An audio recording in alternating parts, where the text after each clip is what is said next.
seconds. Got another couple people trying to hop on, it looks like, so we'll give it a little bit and then get going.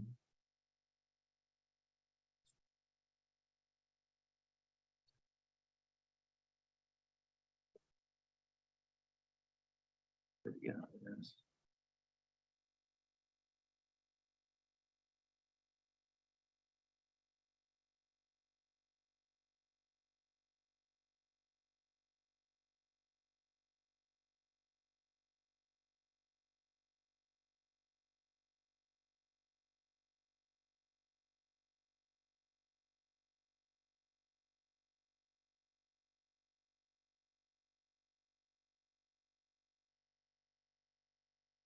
Okay, looks like we got, well, just as they say we're gonna get going, we got more people getting in, so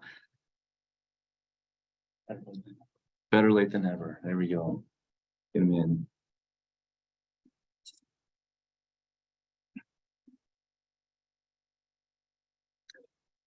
All right. Happy Valentine's Day to everybody. Every man's favorite holiday. So happy Valentine's Day. It's gonna be a great one, I'm sure. But appreciate you joining in for another webinar. This one, obviously, we're going to focus on conservation grasses. And so we got Justin Peterson along today, and he's going to talk through management and expectations, the do's and the don'ts of establishing native grasses and wildflowers, and some of the programs and what they look like. And then we'll just briefly touch on turf grass this morning as well. We won't spend a whole lot of time on that, but there are probably a few key points that I think you can learn from as well. So if you haven't been on a webinar, just a brief introduction about myself. I've been here 13 years and my role is the egg product expert. I live just northwest of Pipestone, Minnesota. My family raises Katahdin sheep, and we have some Red Angus cows. My wife and I have 4 kids, and we farm a little bit and raise some feed and some seed as well. And this is Justin Peterson. Hey guys, my name's Justin. I've been here for about 8 years, and my role here is I'm the sales team lead for the team CCR, which is Conservation, Commercial, and Reclamation. So I feel pretty fortunate. I get to kind of live out my passions as an outdoorsman, and a love for conservation every day here in my role in Millborn. And really our goal, and what we'll talk about a lot in this meeting, is how I'd really like to try to simplify your guys' life in this process of conservation. I think it's oftentimes overcomplicated, and it's maybe a little bit daunting for you and your customers, and it's our job to kind of take that, take the grief out of that and allow you to offer the service to your customers. My wife and I live here in Brookings. Kind of an older picture. We have our daughter now in the picture is 2.5, and we just had a little boy, Cooper, a week ago today. So we have family of 4 now, so exploring the new ins and outs of that.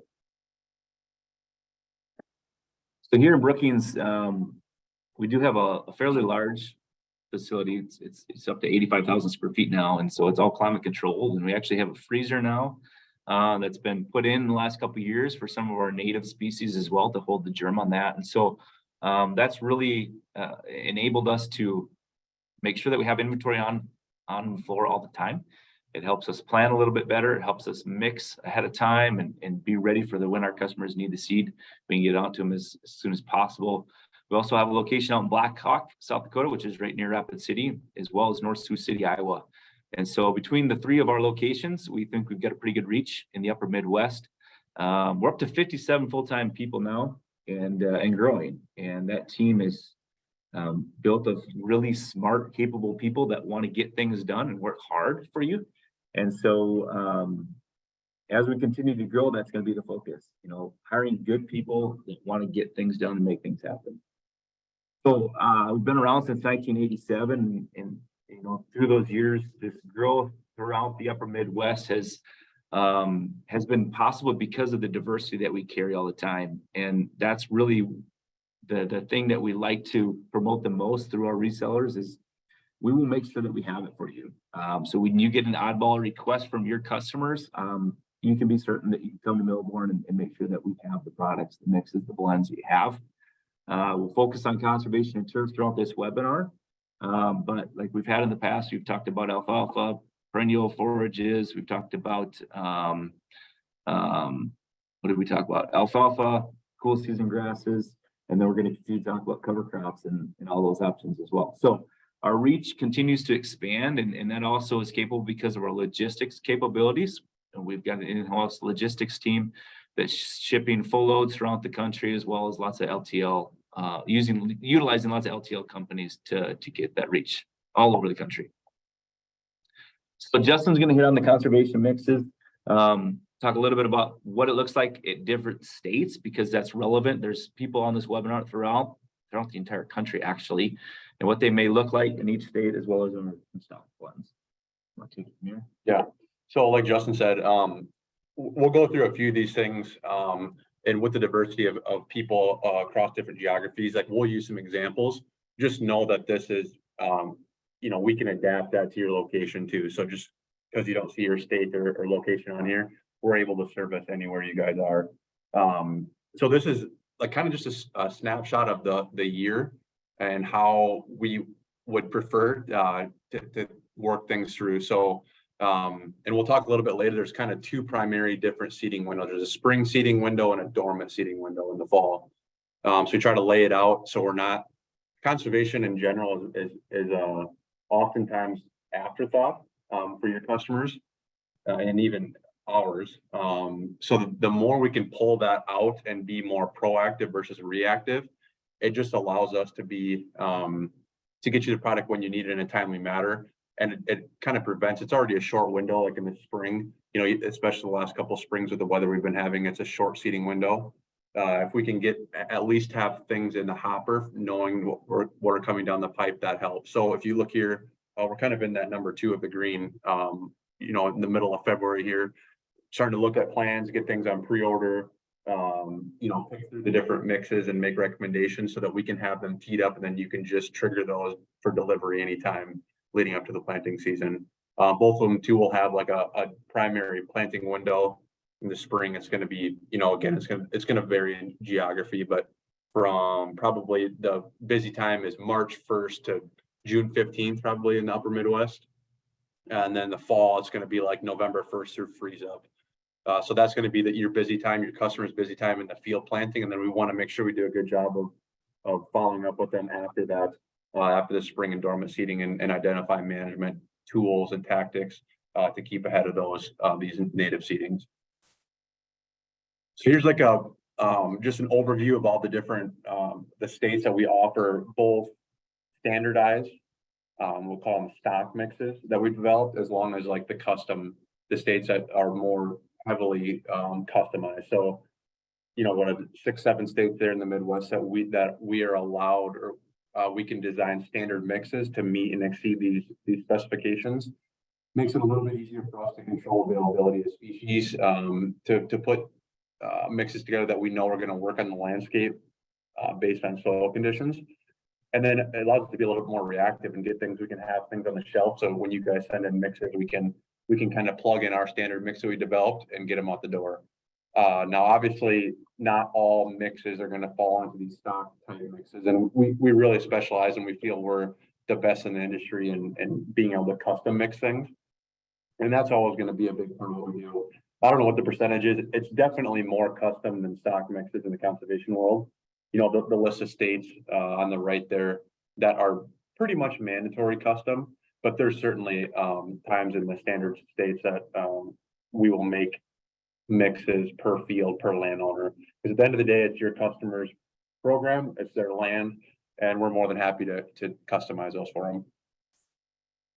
So this is an example. Again, we just wanted to pick one out of the group, the state of Iowa, where we have developed, there's probably 12 to 15 standard mixes that we've designed to meet these guidelines. And we listed a few of like these 4 are kind of the big players in the last probably 2 to 4 years that we see. So we attached an example here of what a seeding plan will look like. And this would be what you guys would send to us to look at, and us as experts will be able to look at this. It takes us seconds to figure out what mix it is, and then we would recommend one of our standard mixes in place of it. We work across this. I mean, in this example, we work with I'm assuming every, if not close to every office in the state. So oftentimes we can send our current design of these mixes along with the recommendation to get okayed at the office. As that relationship develops, in your guys' local offices, they're just gonna basically give you the green light, for us to use our standard mixes as we see fit. Any questions on that at all? Like I said, it's more so just the more information we can see in, ahead of it, we can then, recommend a standard mix to fit those needs.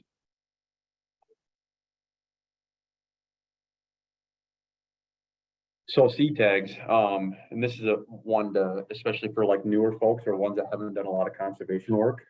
So anything or not, most projects that we're using or that we're doing in the conservation world are tied to a government, state or federal cost share program. So paperwork is really important. So when an order is made and we send out an invoice, in that email invoice, in that email, you receive an invoice as well as master seed tags. So this is an example, Justin put together, it's actually for cover crop mix, but it would look the same in a conservation mix. These master seed tags would be used for your customer to hand into their local NRCS office for cost share information. So very important for us to be detailed, have all this stuff put together on our end. This master seed tag will come in PDF. So if you send 5 orders for 5 CRP plans, we will send 5 master seed tags broken up by landowner or by field. These PDFs are what they will hand into their office. They will also, each bag will be individually tagged.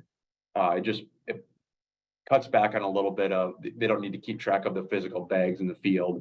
And they just have this one PDF to hand in. One thing to note, these PDFs or master seed tags will be sent on custom mixes. So anything like individual, if they ordered 100 pounds of big blue stem, you won't see a seed tag sent with those. Anything custom though, we will attach in that. So kind of switching into more of our custom states or custom conservation needs. Both South and North Dakota, like we talked about, are predominantly 100% custom. So we would receive, this is an example of the South Dakota CRP seeding plan. This would, if you guys can send this information to us, what we will do, so these mixes are designed at the NRCS office per your customers' program, wishes, goals of the project. They will always have a seeding plan available to them. If we can take a look at this, we will get you a quote per field or per acre, based on the design of the mix. And we try to do our best too, if there's some outliers. You know, it's tricky sometimes for the offices to know that a certain species that's in the mix is very high cost or low availability or both. So if there's ever an outlier there that's either throwing the cost off or not available, we will try to point those things out. So if the mix is $300 an acre, but 150 of it, $150 of it is in 1 or 2 species, we will try to make those things noted, and then we can maybe make on a substitution there to cut back on some cost and availability. One thing I just wanted to point out here, this is just with custom mixes, is we will associate a $50 small mix fee to any custom mix under $250 in value. That's just to keep everything rolling on our end. It doesn't happen a ton, but it's just something for you guys to be aware of for your customers, and we will always point that out when we send the quote in. So to kind of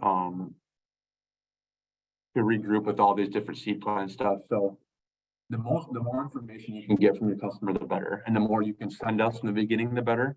It cuts back on the back and forth at the beginning. If we can have all the information we need, we can get you a timely quote back. So asking your customers from that helps us a ton. Once we have that, we will put everything together, get you a price, and then that perfect paperwork is really important. Like I said, with the government, any cost share programs, we need to make sure that we do our best to have everything exactly right as it was designed in the plan, so there's no hiccups when cost share comes into consideration. Those seed tags we talked about, those will always be in your email and invoice and inbox. If you guys do lose them, it happens almost every day. You know, we have all those saved electronically on our end. So it takes us, you know, we're just an email away. We can look back on invoices. If Joe Farmer lost his master seed tag for 17 acres and you can't find it, you know, we're always happy to track it down and send it back to you.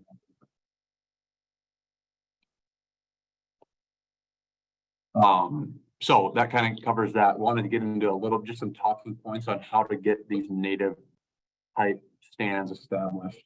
Just remove this.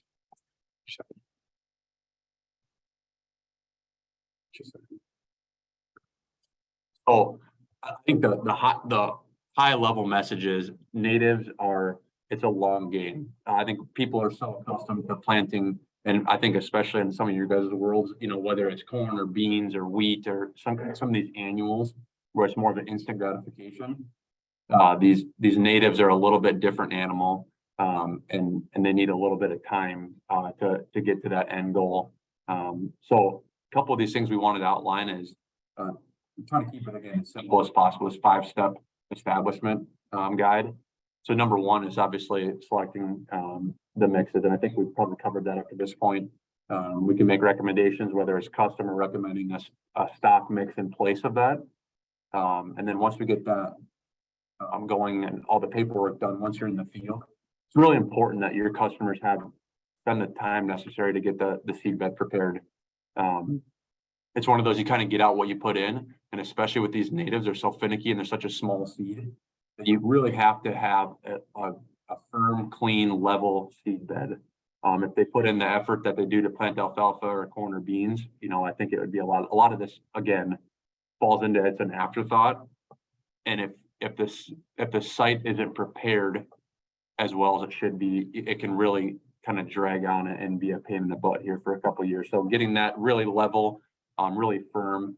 The rule of thumb is if you were to walk out there prior to seeding, your boot tracks really shouldn't sink in the ground much more than like a 1/4 of an inch to guarantee that seed placement. Timing of seeding. A lot of these, again, with government programs, will follow it will need to fall within a certain range of dates, but the big dates are the spring and fall, spring and dormant windows, and we fine tune mixes, and oftentimes the offices are changing mixes around based on those, and that's not a problem from our end. Seeding technique. So with these native mixes, it's not a typical landowner doesn't just have something laying around in the yard or in the shop that can accurately and successfully plant these mixes. We recommend using like a native grass drill, special grass drill. Great Plains and Truax have both shown to work the best. Probably they're the biggest players in that game. It's just something that they have an agitator in them. They can guarantee more of a uniform seeding rate and seeding depth. Again, you really have to stress that like shallow seeding depth, so like a 1/4 to a 1/2 inch deep. Anything deeper than that, again, these seeds are so small. They don't have a lot of energy of like a bean or a corn or a wheat seed that so they'll germinate, swell, and they'll kind of run out of energy before they crack the surface of the ground if they're planted too deep. So just stressing that to your customers will save you on the back end. And then post-seeding management. We'll touch a little bit about this coming up, but every project is different. No two that I've seen in my years are the same. And they all require maybe a little bit different management tools, but it's a function of staying on top of it, because all these things, you can only control what you can. And I can guarantee you, if you don't control the post-seeding objectives of clipping or spraying or whatever, like you're going to have a little bit longer road to establishment. So wanted to touch on some of these management, post-seeding management stuff. So herbicide, this is one thing I think is really important, and it's becoming probably more important even in the last 2 or 3 years that I've noticed. We'll see a lot of these, like pig CFB, for example, that is planted following like probably a soybean rotation. We really need to be mindful of what was sprayed there the last growing season. If there was some kind of residual chemical out on the field, that was to prevent broadleafs or grass, you know, for an extended period of time. If CRP was an afterthought, we should probably know that, because we're shooting ourselves in the foot. And I've seen it numerous times where a mix was planted and the establishment year was really poor. And they go back and the producer looks at their spray records and there was something put out there that was designed specifically to keep those products from growing. That's what we want to try to avoid. Aside with that, there are things that we can use to set up for site preparation chemical wise. So Plateau is very, it's a common chemical that we'll use to get these sites ready. So Plateau can be used in a native setting, like if it's a native grass and forb mix, we recommend using up to like 4 ounces an acre. And what that is it'll give you residual control for like your grass, your annual grasses, and some small seeded broadleaves. And people will even tank mix that in with Roundup. So in a perfect world, you want to apply this Plateau as close to the seeding as possible. And for every 1 ounce applied, it will allow you roughly 2 weeks of control. So if we're thinking 4 ounces an acre, it's going to give you about 2 months of control on these grasses. It's not like a bulletproof method, but it really does help on these native grasses. The grasses and forbs will grow through that, and it suppresses some of those like kind of pesky annual grasses. Again, if you want to, if it's later in the spring and you see vegetation there that's growing at the time of planting, I would really recommend a Roundup burn down. And that can be the day, I mean, up to like 2 or 3 days after planting the seed. And that's just going to kind of set back the weed pressure and allow your seedlings to compete with themselves. Milestone, that's becoming more and more popular for like a post, like not the first year. We try to have no chemicals that first year establishment, but year 2 or 3. Canada thistle is a big one. Wormwood sage is another big one. The Milestone does a really good job. You have to be a little bit mindful of if you have a heavy forb or broadleaf mix, trying to either A, pick a Milestone tolerant mix from the beginning, or B, just knowing the pros and the cons of applying a Milestone to a pollinator type mix like that. But it really does a good job of cleaning up those thistles, especially in a grass dominant mix. So mowing and clipping. This is one thing that I can't stress enough that first year. I would just tell people to plan for like 2 or 3 clippings that first year of establishment. So guys are going to plant this spring, or even if they planted this last fall of 2022, I kind of circle that like 4th of July time for the first clipping. It doesn't really matter when the seeding takes place. It just seems like that time of year, like that first week or 2 of July, those weeds are going to be there in the field. Anytime chemical is it's been in a crop rotation and the weeds can express themselves without a setback, you're going to have weeds. So that probably first week or 2 of July, I would just plan for them to go out there and do the first clipping. I would shoot for that 6 to 10 inches. And what you're trying to do there is your seedlings are probably going to be, depending on when they're planted, less than 6 inches. So you want to take off the vegetation above the seedlings in a perfect world. And you're just trying to keep those annual weeds from putting on a viable seed head. Typically after that, again, every site is different and it's going to be dependent on moisture. But I would plan for like every 30 days after that to at least visit the site and see if they need subsequent mowings. Again, as your seedlings grow, you don't have to worry about cutting off the tops of those seedlings. It's not going to harm them. It's no different than mowing your yard. You just want to avoid getting too much shorter than that 6 to 10 inches. The reason I say that is like if we get a summer like this last year, we get a hot, dry summer and you go out there and scalp your seeding, there is a risk for burning off those new seedlings. They're a little bit more, they're not as tolerant to the drought that first year when they're putting their roots down. Burning, so fire burning like in the picture, that's going to be probably more for like a midterm management tool. Usually we see that like, again, on a CRP, say it's a 10-year program that they sign up for. They sign a 10-year contract. Usually year like 3, 4, or 5, or 3, 4, and 5, we'll see fire used in the landscape. Again, it's used to set the weeds back, to rejuvenate. Warm season natives really respond well to fire. So it's just something, it's an upkeep of the site. And then lastly, this expectations, and I underlined it because I can't stress this enough. We talked about it, or I talked about it at the beginning. In my experience, it's a lot easier to set the expectations from the beginning so that they don't have false hopes or they have a picture in their head that's just not not achievable, even in a perfect case or in the perfect world. So telling them that you have a resource of us to ask questions on how to get to the end result, and we'll take every step we can to get it to as quick as possible. The reality is it's just not going to be like that, 10-day germination or 5-day germination. Like we need to kind of do our part to I guess limp it along the first year or two to get to that fully established portion. And I think having people know that from the beginning, it just makes it easier down the road.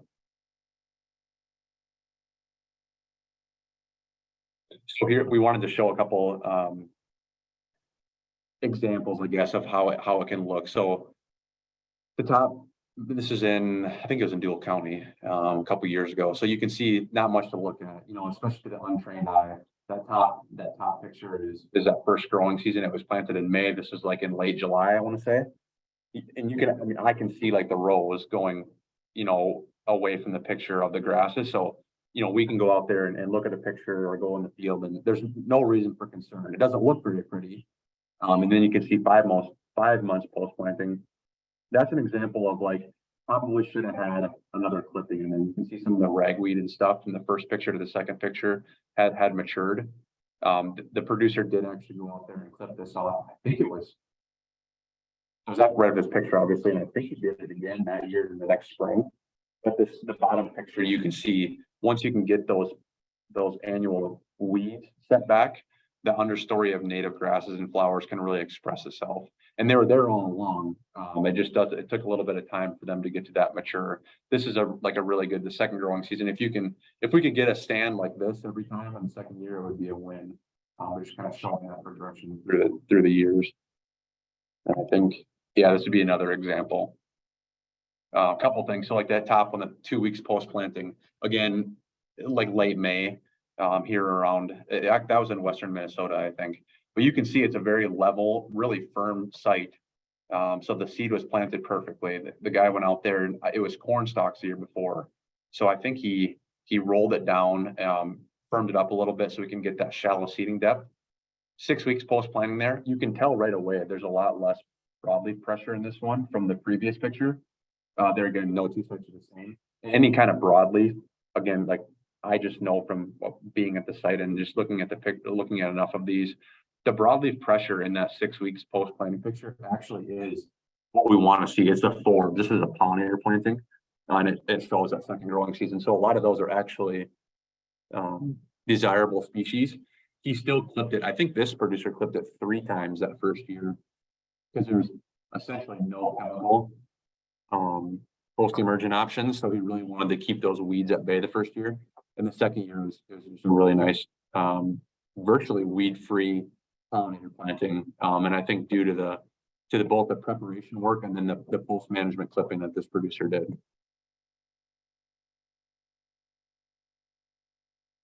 So we wanted to touch a little bit on some of these native stock mixes that we have on the shelf. So we designed these mixes to be kind of used in areas or in instances where your producers or your customers might not be enrolled in a program, but they do want to have like a native type look depending on what their goals are. So again, I want to stress, like, these are not designed for a government program. We've had, and it's no one's fault, like if the producer didn't tell you and you didn't tell us, the producer was actually in a program, but they own a big country. We didn't design these mixes based on government specifications like we would a CRP mix. So just making sure that these are not in a government program before we recommend them is really important. But we want to try to have both of these, or all 3 of these mixes, are grass only mixes.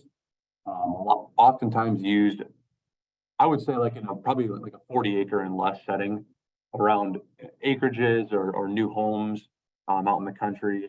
If they want to have, again, that native type look. And then it's basically just a question of, do you want it shorter or taller, like between the big and little country? What's your preference for if there's limitations for if they don't want to block views or if they want to create habitat cover. These are both in 15-pound bags that we have on the shelf. Same with the tree belt mix. It's kind of in the name, like it's going to be used oftentimes in new tree belt plantings in between these rows of fabric. really important to get something established to fight against the weeds and prevent erosion too in this setting. So oftentimes they will be required to disc up the site prior to planting trees. So we need to get some vegetation in there to keep that from running. Typically, they're going to be the grass will be planted after the fabric is laid. We have seen it backwards the other way around there. They'll plant the grass first, then put the fabric. Either way, you just don't want to let that soil sit exposed for any longer than it needs to be to prevent those things from happening. And then here's some stock, more of like a flowering type mixes. So this MSI native wildflower mix, we sell that by the pound. So we just have a bulk quantity of it in the warehouse, and we typically weigh it out per pound, and we can make recommendations on how much is needed per project. And that can either be seeded alone. If your customers want to just have a wildflower area on their landscape, we can seed it straight, like 5 or 6 pounds an acre seeded straight. Otherwise, we're seeing it more and more as like an enhancement in these mixes. So maybe a guy has 5 acres of big country and they want some flowers. We can weigh out 4 or 5 pounds of this MSI native wildflower mix to add with it, or to add a certain portion of that project into a pollinator type mix. Prairie flower medley, really similar to that MSI native wildflower mix. A lot of species overlap in the native. There are some annual ornamental species, and what that does is it just kind of bridges the gap a little bit. Those annual species will establish a lot quicker. There's some different structures and heights and colors and stuff there. Same thing, we'll see it seeded alone or added to mixes. We actually have that. You can buy it per pound. Otherwise, we have these 5-pound packages with a carrier that cover 1,000 square feet. So a lot of these like backyard type stuff or around houses kind of wanted to cater to that. And this short and showy grass and wildflower mix. So this is probably one of our most popular mixes. It's really cool, really similar to Little Country with the native grasses portion of it. And that's the picture on this slide. It's actually short and showy. So it's a shorter stature. It's about 50-50 grass to forb ratio. And it really has that season long different colors and diversity. So we try to put species in there that are going to bloom spring, summer, and fall. And then the native grasses in there will really look nice in the fall. That little blue stem and silos are kind of the backbone of it. So it'll have that nice look, like that reddish burgundy look in the fall. I think that's all I have for my portion. You'll put up for questions or at the end, or You can do that however you want. if you guys have questions, I don't know if we can see if people have raising hands or reach out to us at the end or whatever, but I know it's a lot. Wanted to cover kind of the high end stuff or high level stuff. And I'd be happy to go back and touch on things if people have questions. Yeah, however you want to do it. If you want to unmute, you sure can. Otherwise, you can put in the chat at any time too, and we'll address them.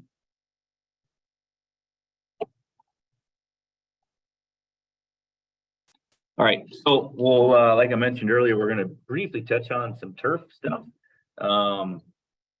This is really no different than, when we're planting alfalfa, perennial grasses, or conservation grasses. The key to a good turf lawn is the site preparation. We want that seed bed prepped right. We want it firm. We can't plant it deeper than 1/2 inch. And timing is critical as far as getting it in early enough where we've got cool weather for those perennials to root down deep and continue to grow before they go dormant when it gets too hot. So that means early in the spring, and then early in the fall too. So like late August, early September here in the fall for us. A lot of lawns are broadcasted, and that's just fine. And I put like the 5 steps of how you successfully broadcast lawn seed, because most lawns are broadcasted for homeowners. And so your lawn's probably going to be worked up some way, if it's a tiller or, dragged multiple times.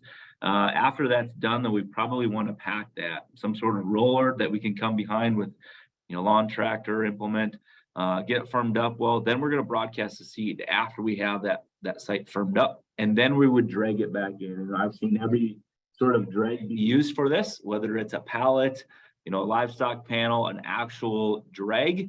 And after we drag it, you know, that's what's going to stir in the seed with the soil. We'd pack it again, and that's just going to make sure that we have good soil to seed contact, so that seed can germinate against the soil once it has moisture. Here's just a brief outline of what we would do or promote for some fertilizer recommendations. Usually we're going to start with a crabgrass preventer, and I should have stated this. This would be on established lawns, okay? We don't want to use any sort of crabgrass or weed and feed fertilizer if we're going to establish a new lawn, because that's going to hurt the germination of our seedlings. But on an established lawn, it does make sense early May, late April, depending on how fast we're warming up in the spring, to go out there with the crabgrass preventer. It's just going to keep our lawns healthier. Crabgrass, you know, I mean, it's an annual seed that wants to germinate when we warm up. And so if we have that dimension out there, it's going to prevent that seed to germinate. It's going to keep our lawn healthier, fuller of cool season perennials that we want. The other option that we can use, like mid-May and June, is we can use a Trimec product. You know, they're promoted as a weed and feed, and that's going to suppress broadleaf weeds. Okay. This isn't going to do anything for dandelions. And if we have dandelions, of course, are winter annual, and we have to control them. Usually in the fall is the best time to control those with an actual herbicide product. Okay. We like 24-5-10 as a turf builder. It's a pretty broad fertilizer that is going to, you know, promote growth because it's heavier on your nitrogen, but still has a little bit of phosphorus and potassium on there as well.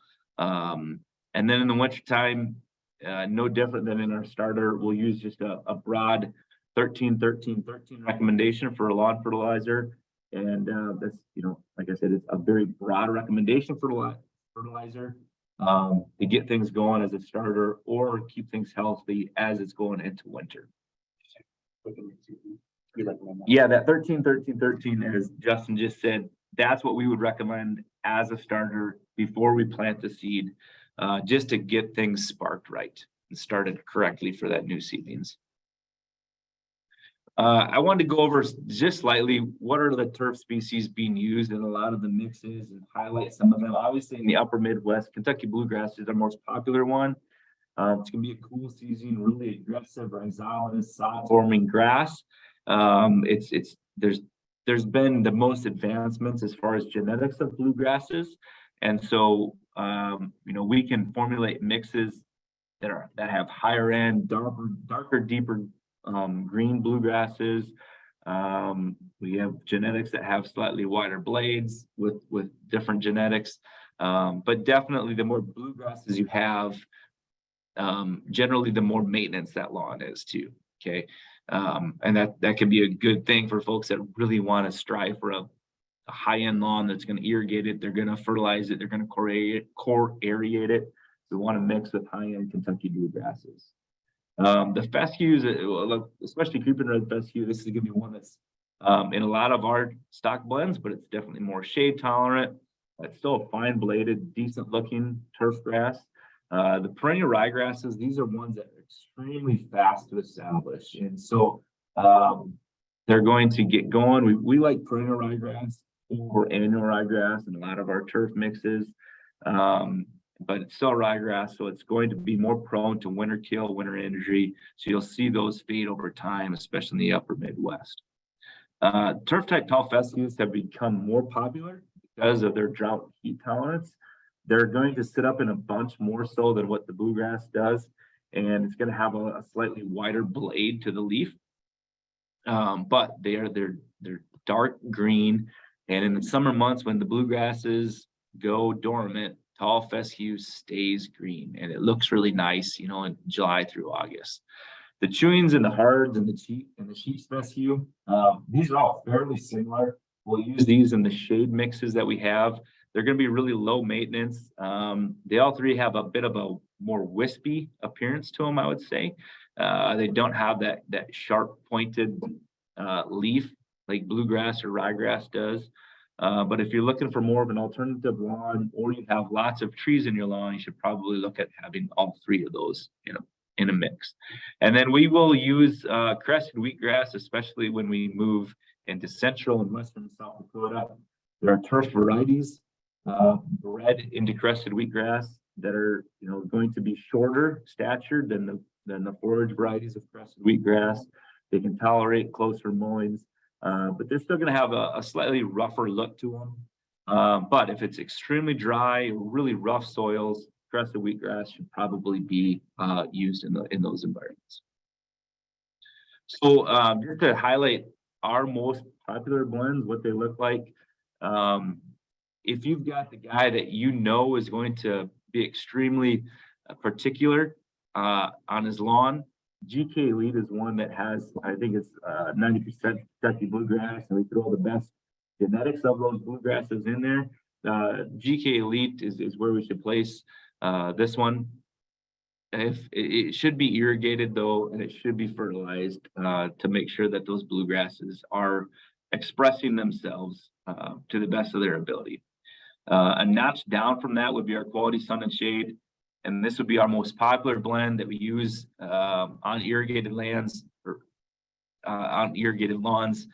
A lot of the landscapers use this mix, recommend this mix a lot. Our more economical mix that has slightly older genetics of Kentucky bluegrasses and has more creeping red fescue and perennial ryegrass is our Landscapers blend.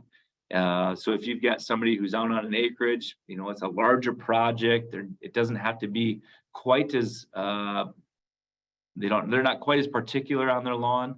They're not going to fertilize it. This Landscapers is going to look like a normal lawn, but it's not going to be as much uptake. We kind of touched on the Supreme Shade blend because of the fescues in there. That was pretty self-explanatory. The other one that we sell a lot of is our Fairgrounds mix, and it's got a lower seeding rate at only 2 pounds per 1,000 square feet. So if you got acres to cover, and it doesn't have to be extremely plush in its look and feel, this Fairgrounds will go well there. It's going to be more drought tolerant. We actually have a little bit of crested wheatgrass in there, more turf type tall fescues, as well as a little bit of Kentucky bluegrass. And so, it's an out of the way. It's for your lawns that are out of the way of your front lawn, but you still want it to appear like a lawn. That's where we would put Fairgrounds. Just to highlight a few of the other things that we always have for you when your customers bring up the fact that they might need to stabilize a bank or have to, put in some control measures for erosion.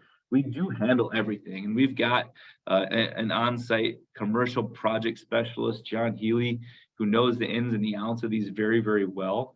And so even if you're working with a landscape company that maybe has a unique project, we'd be happy to help them with the needs of this. So the blankets are the actual blankets that you unroll on a bank after you have the seed in place. They do help germination of the seed, just because they protect the seed. They help with seed to soil contact and holding moisture in place better.